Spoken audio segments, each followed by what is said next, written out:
You're listening to the Author Stories Podcast, bringing you the story behind the stories and the storytellers. Margaret White, Terry Brooks, Sheena Kamal, Matthew Quick, JT Ellison, Walt D. Williams, Brad Thor, Corey, Dr. O, Brandon Sanders, Robin Mom, Ernest Klein, Jim Butcher, Charlaine Harris.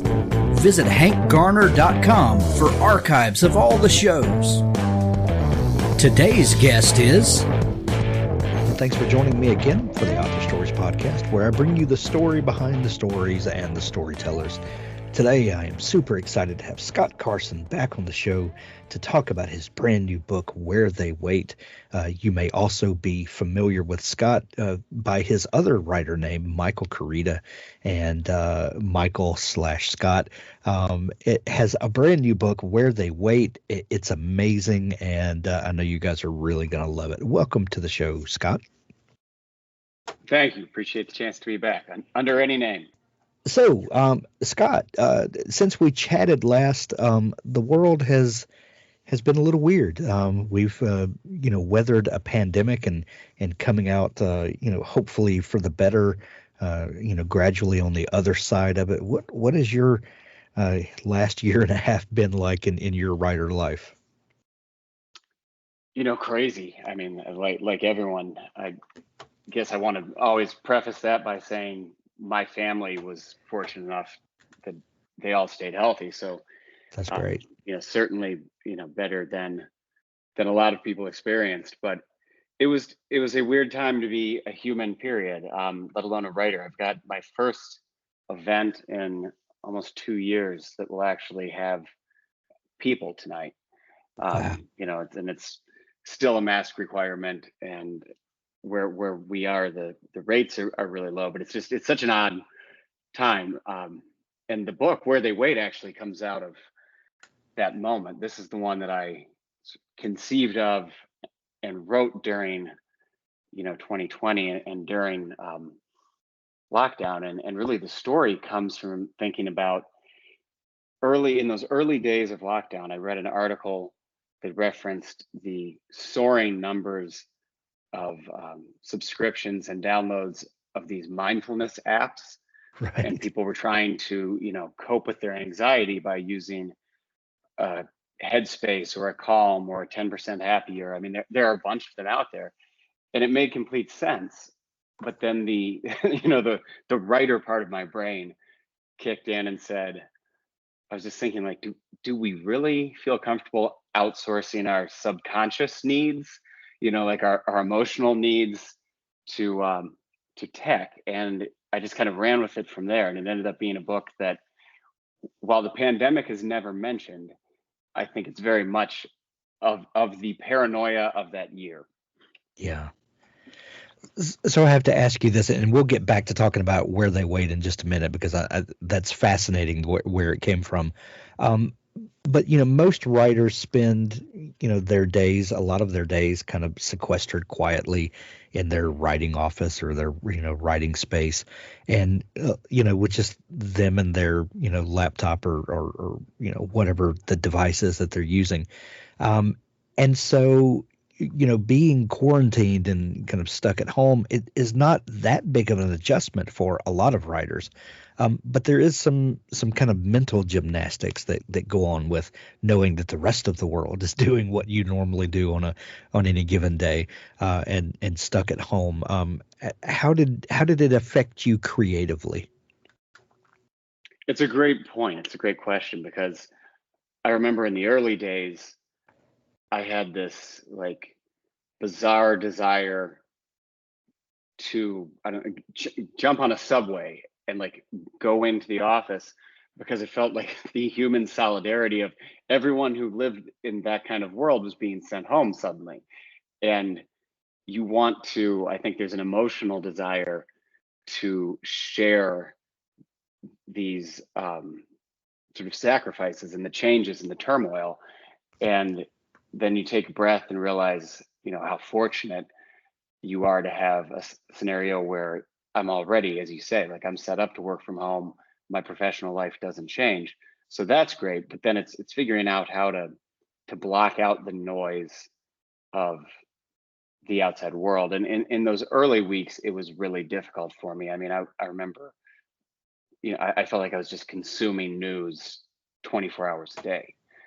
And being able to block that out was a challenge at first. And then as time went on, it became probably the greatest relief I had in 2020. I mean, we had the pandemic, we had a political meltdown. There was so much going on. There was so much chaos that the chance to go into the fictional world of a horror story felt somehow like soothing. I mean, that Yes. says a lot about the year we just left behind. Yes. And a sentence like that makes perfect sense in the context that we're living in. I mean, what was your experience? Yeah, well, a lot of the same. I work from home, and there's so not a lot about my daily routine changed, but it was interesting to see the way the rest of the world was reacting to the news, and seeing how other people were dealing with it, and it was definitely a unique experience. I don't know that we'll ever experience anything quite like that again. It was bizarre on so many levels. Exactly. And I mean, well, I hope we don't experience it again. Right. I do think there was something very interesting about having gone through it.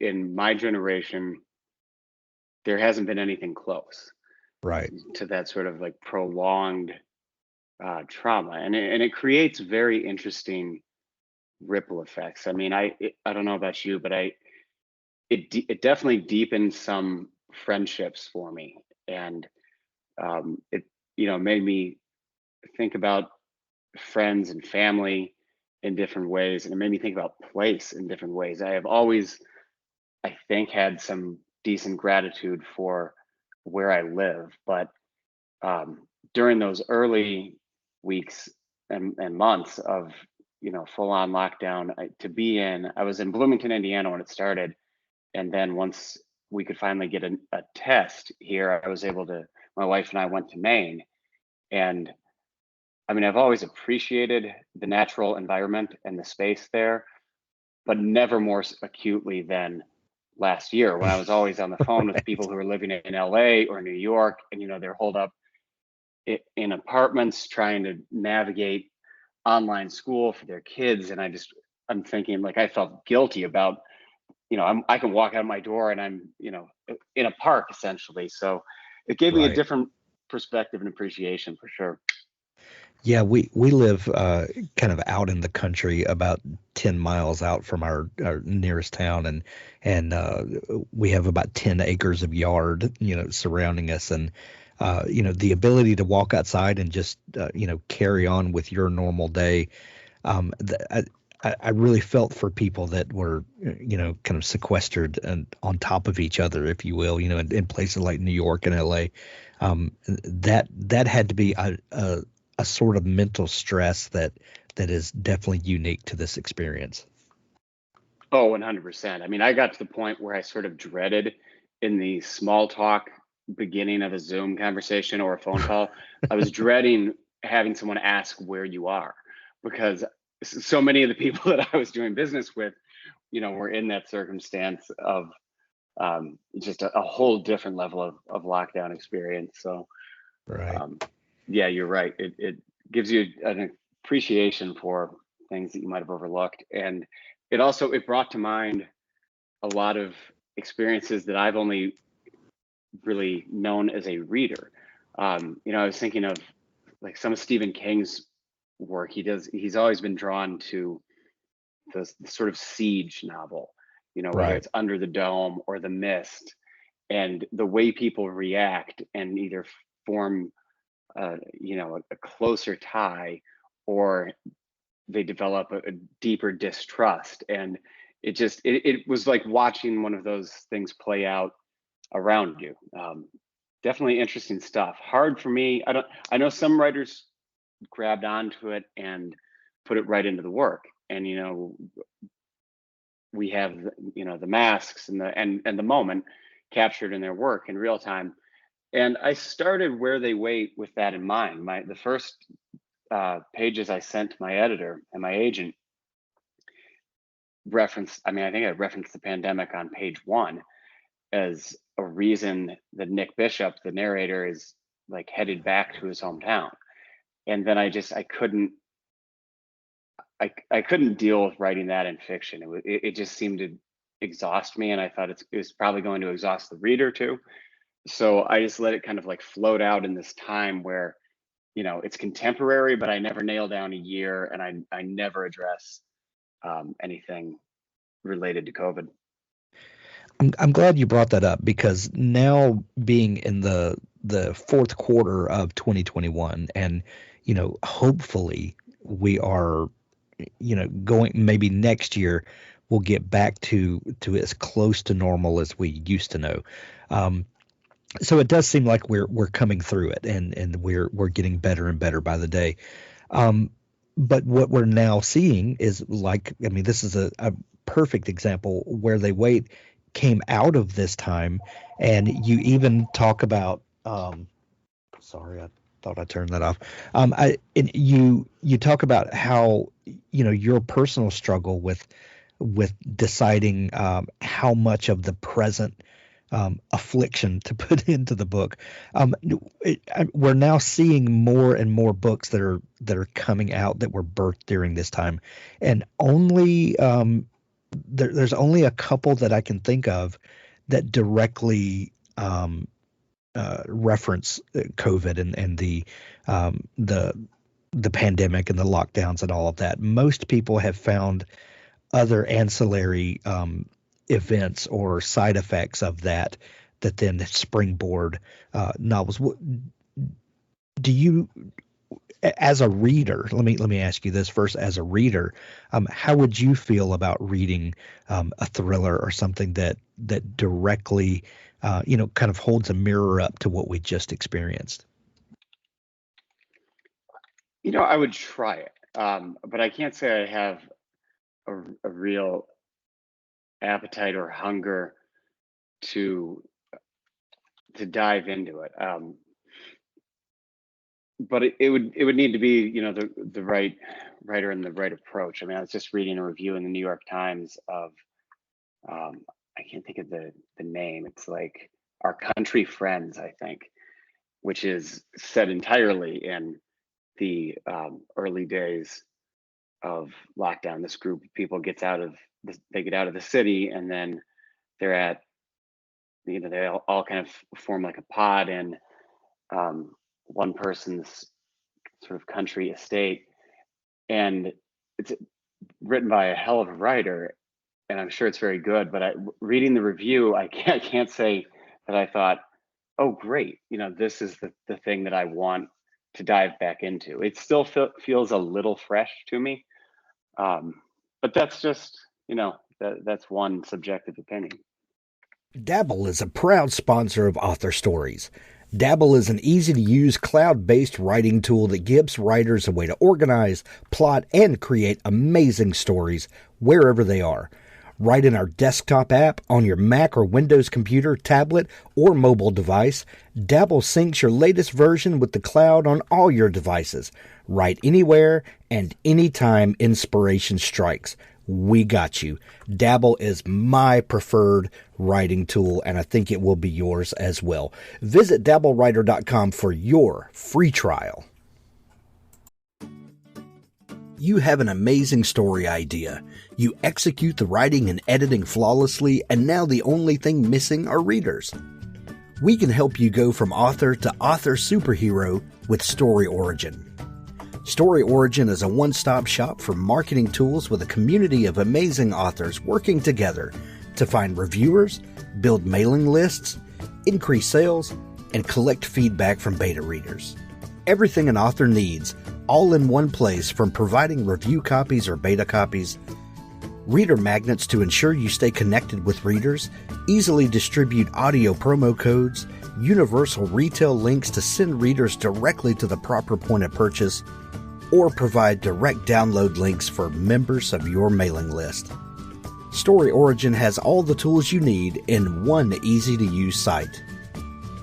Use the promo code ASP21 at checkout when subscribing to the yearly plan, and you will get 10% off your first year. This code will expire December 31st, so hurry over and subscribe now. StoryOriginApp.com. So I have to ask you this, Scott. When you begin a new book, because you also write under your real name, Michael Carita, and have written quite a number of thrillers and suspense novels that are action packed and really carved your place in that niche. When you begin a new book, what it tells you, what informs you that this is going to be a Michael Carita book or this is going to be a Scott Carson book? Do you know from the beginning that you're going to put one writer hat on or the other, or as the story evolves and grows in the writing, does it then reveal itself as to what nature it is? I know from the beginning. I mean, it was conceived as something where the Scott Carson name would kind of handle the supernatural stories, the horror stories, more of the weird side, I guess, and then Michael Carita would be more straightforward crime fiction thrillers. And one of the reasons that I decided to do that, I mean, in my dream scenario, I would have been able to keep it a true pseudonym for a longer period, but there was also a very practical publishing concern there, which was it had been about 10 years since I had done anything that was supernatural, that had that paranormal kind of quality. And when you work in this business, it's like, even if you have great publishing partners, they're kind of helped out by putting you in a box and trying to brand you in a certain way. So it seemed pretty natural to separate that, but I've got separate contracts and deadlines for what I'm doing under each name. So I'm thinking of the stories kind of time themselves out. I know when I'm going to switch hats. So what are some of the ground rules that you've set up for yourself for what constitutes a Scott Carson novel, what constitutes a Michael Carita novel? Is it the paranormal aspect or the ability to kind of branch out? The Carson stuff will have, probably some supernatural elements. It's going to be more on the horror side of things, and then the Caritas will be, more straightforward, traditional crime suspense. Gotcha. When you start, do you approach the writing of the two different books differently? Like, are there, I can't remember if you're a plotter or a pantser, but does the same writing style apply whether you're writing a Michael book or a Scott book? Yeah, I mean, sadly, I couldn't actually tap into a different process or brain. I mean, I can't outline. I've never been able to do that successfully. So it's not like by hanging a different, if it worked, that would have been great, hang a different name on it and suddenly I understand how to outline. But it doesn't work that way. It doesn't turn out that way. So the process is the same, and it's really more just about the content of the stories, and that lean into the supernatural. So tell me a little bit about the first ideas that you had when you started exploring what would become Where They Wait. So you're thinking about the world is, we're in the midst of a pandemic and people are looking for ways to channel those emotions and to find some normalcy. At what point did what you were observing in the world kind of start running wild and free and start seeing a story come out of that?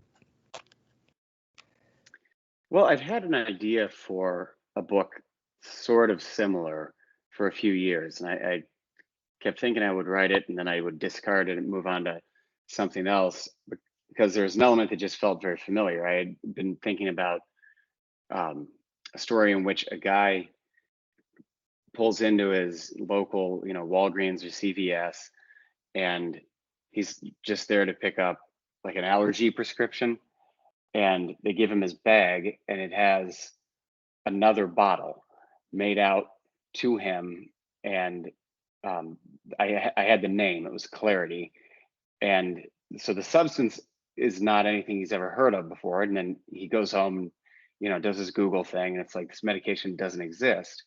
But then he's reading the literature that came with it and thinks, I want to try it. And, then tries the pill, and kind of crazy things begin happening. So I'd like that idea, but then there's something about the pill element that just felt more familiar. Like we've kind of seen those stories before. And it had just lingered in my mind. And I began to hear and read about these, the apps. And I thought, oh, okay, this is the way into the same terrain, but with a fresher look at things, because it was a moment when we were all experiencing the world through our phones and our screens. Like it was the season of Zoom and FaceTime and whatever sort of productivity apps, and then relaxation apps, and it's just our lives were being run by our phones. And I thought, man, that is fertile ground to tell a really spooky story, because I don't know about you, but I mean, I have a nice healthy dose of tech phobia to begin with. We're Yes. reading the stories that are coming out right now about Facebook. I'm not surprised by any of them.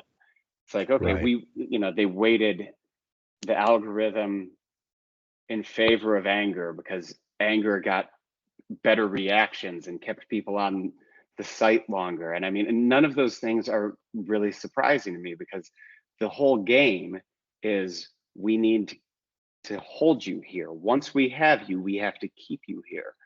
And why would that be any different for an app that claims it's going to relax you? They still need to grab onto you. And so thinking about that, I was, I mean, to me, that's just when all the circuits lit up, and I thought, I can really do something with this.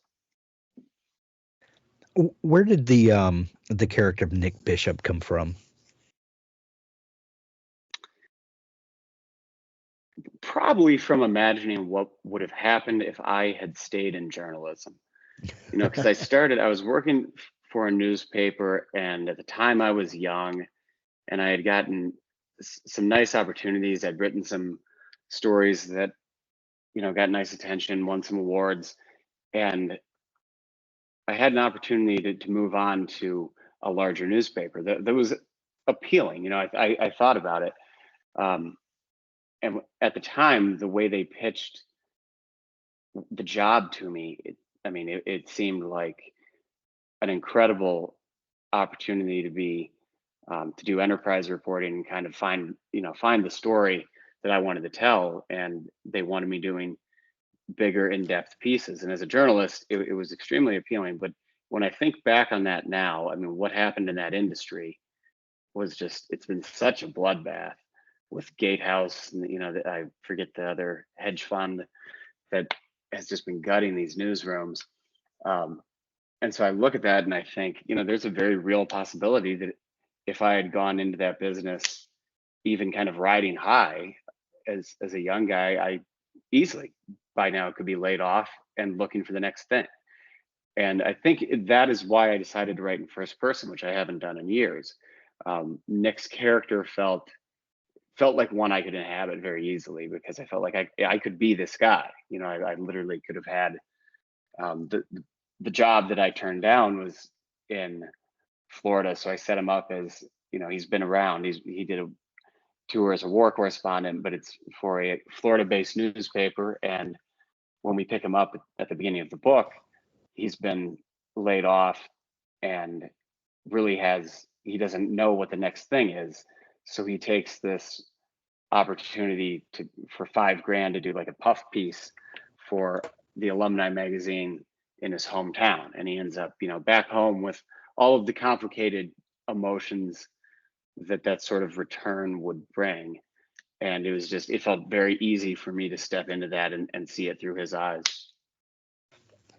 So Nick is writing a puff piece, as you said, for this new piece of tech, this mindfulness app, and he quickly realizes that it's kind of more than he bargained for, and the app has this unique part to it, the sleep songs. Where did the idea for these creepy and this creepy portion of the app, and also the fact that that it guides you, these creepy songs guide you, into deep sleep. There's something about sleep that we don't quite understand, and it still kind of terrifies us to know that we're just kind of checked out for 8 hours at a time, and things might be going on that it's fertile ground for a story like this. How did all of those elements come together?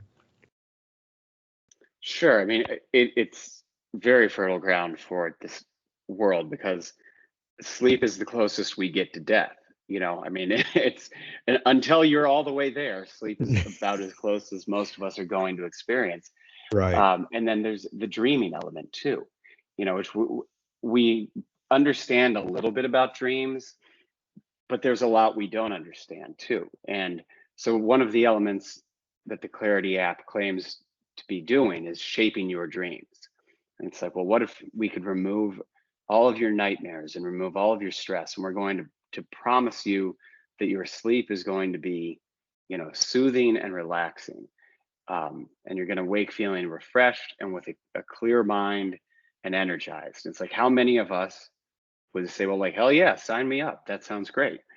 But then when you get in there and you begin to tug at the wires of the subconscious and the unconscious mind, you're talking about identity at that point, and you're talking about memory and the way we navigate through the world. And so I wanted to explore.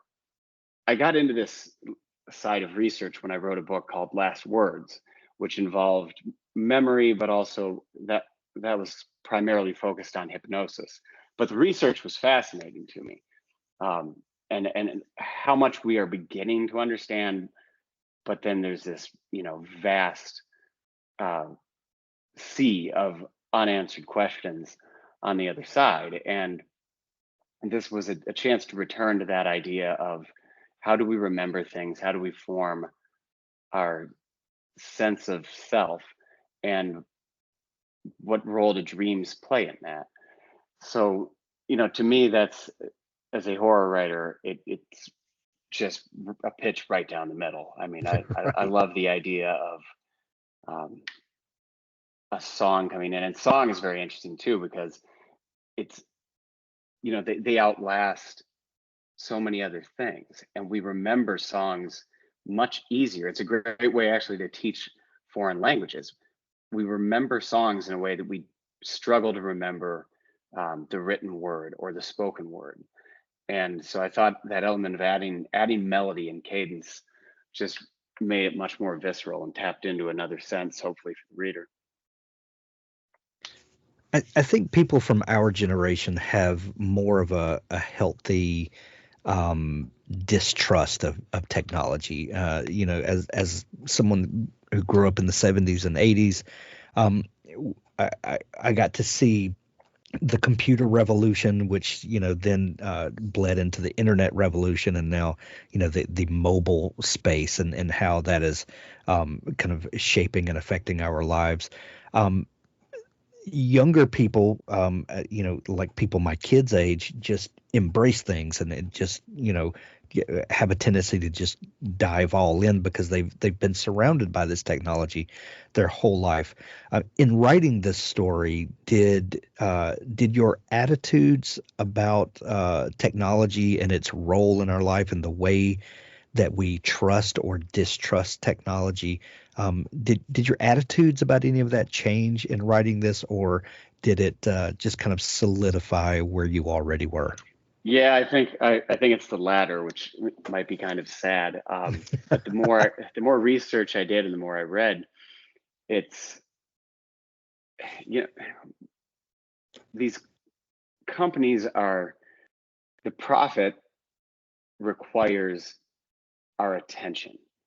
And there's something deeply troubling to me about that, because it's a very different game than a book or even television, something that, is kind of coming at you, that you're making a choice of, do I want to hang in here, or do I not? When you have, I mean, companies like Facebook and Twitter and Instagram, which is obviously owned by Facebook, but they're employing some, top of their profession psychologists and neuroscientists to study the human mind and figure out what we respond to. I mean, they want to create addicts. There's a great book by a professor named Gene, I think his name is pronounced Twenge, Twenge, called iGen. And so that's getting into this generation, just like you mentioned, the kids who they always have had a smartphone. They don't remember the world without that. And she gets into some of the, careful application of, it's like slot machine behavior. Okay, we know that they respond more to seeing this color, and we're going to change the pattern, and we're going to create a dopamine hit. And I mean, so much of that, the active playing with the brain in order to command attention, is a very scary thing to me. So I'd love to say that some of my attitudes changed, but the more I read, the more distrustful I became of a lot of things tech. Yeah. One thing that I find it fascinating about the book is the way that you merge technology, which is in a lot of ways, even though we don't really understand a lot of it in layman's terms, we think of technology as very scientific. You have to write computer code, and the computer has to translate that code very specifically. You can't have typos. You can't, there's no room for a computer to think what you might have meant. It's black or white, period. And then you merge this thing that's very black and white with the supernatural, and kind of open the doors to limitless possibilities. That had to be a fun thing to play with, merging this one thing that we think in very concrete terms with this other side that is ethereal and could be anything at any time.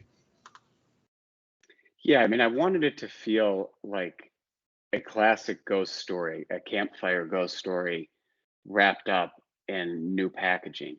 Essentially, with it's okay. Here's the iPhone version of a campfire ghost story, because I really liked the idea that when we as humans feel like we are doing something new and we are creating, new control, there is still so much of the natural world, and to me, the natural and supernatural are very intertwined.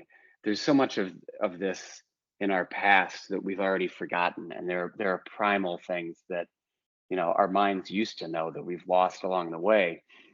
And I wanted to sort of conjure that sense of, here is a threat from the past that humans already thought they could get their hands around, and they lost control of it once, and it's been kind of buried, and now it's coming back in this new form. And so we're in a new generation, and again they say, okay, this time we can get our hands around this. And I feel like that is very in keeping with human nature. It's, innovation always leads to good things and bad things, and that's, I wanted to walk that knife's edge, thinking about what science can do. I mean, the incredible life-saving advances that we are seeing every day. I mean, the vaccine rollout would be a perfect example of how swiftly modern science can rise to the moment on the positive side. But then we also have like, I mean, you think about the atomic bomb testing. It's like, well, once we built that thing, we were going to use it. Right. And, it hasn't been used since, but I also don't believe that there was a world in which the Manhattan Project ends without using that thing, or at least, I mean, they were damn sure going to test it. Right. And it's that sort of thing that is embedded in humanity. Where They Wait is out, available everywhere now, just in time for this spooky weekend. Halloween coming up. This is an ideal read for this time of year. Scott, now that the book is out, what are you turning your attention to now? Can we expect another Scott book? Is there another Michael book in the chute somewhere?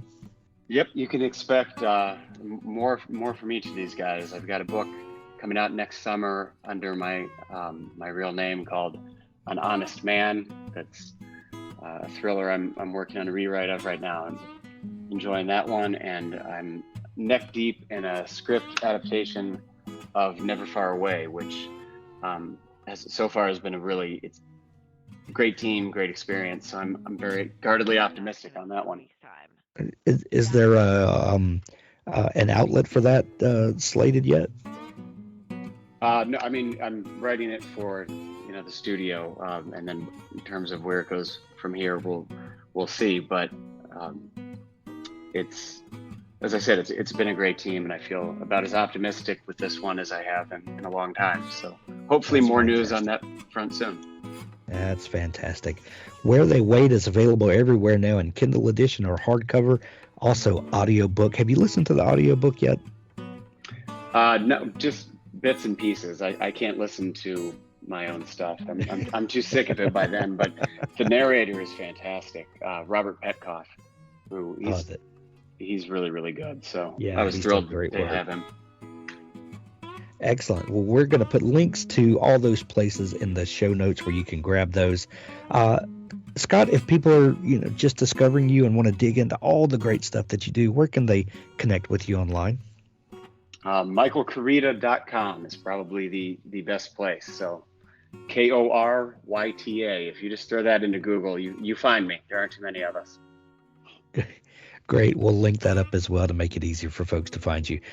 Michael/Scott, thank you so much for taking time to come back on the show. We're going to send everyone to pick up their copy of Where They Wait. Thank you, sir. Thank you. I appreciate it. Now stay tuned for an audiobook excerpt from Richard Gleaves, the Jason Crane series. They made instant coffee and laid blankets over a pile of hay. He helped Kate pull off her boots. She volunteered for first watch, but Jason couldn't sleep. "Talk to me?" he whispered. Kate sipped her coffee. She sat silhouetted against the soft navy sky. A field of stars hung above her. The constellations peered in through the windows and slats. "How about a story?" "Sure. My mom used to tell this one. It's the legend of the Star Maidens." He watched her words as she spoke, her story illustrated by puffs of vapor that mixed with the steam of her coffee. "Long ago, a Mohican brave became lost in this valley. He'd followed a red deer deep into the woods, but the deer had vanished, and as twilight fell, he lost his way. He searched the heavens. He saw a bright star and followed it. It shone upon a clearing in the woods. Spook Rock lay at the center, emanating magic. And in the starlight, he discovered the most beautiful woman he had ever seen. He discovered a star maiden. She was dancing with her sisters, and all 7 were naked." "Oh, really?" Jason whispered. 7 naked star maidens? Shh. Why do these things never happen to me? The brave decided he must take the star maiden for his wife, so he seized her and threw her over his shoulder. And she loved him for his courage. They married and had a son. Then what? Then it gets sad. The star maiden missed her home. She gazed at the sky every night. She loved her husband and her baby very much, but she missed her sisters, and she especially missed the dancing.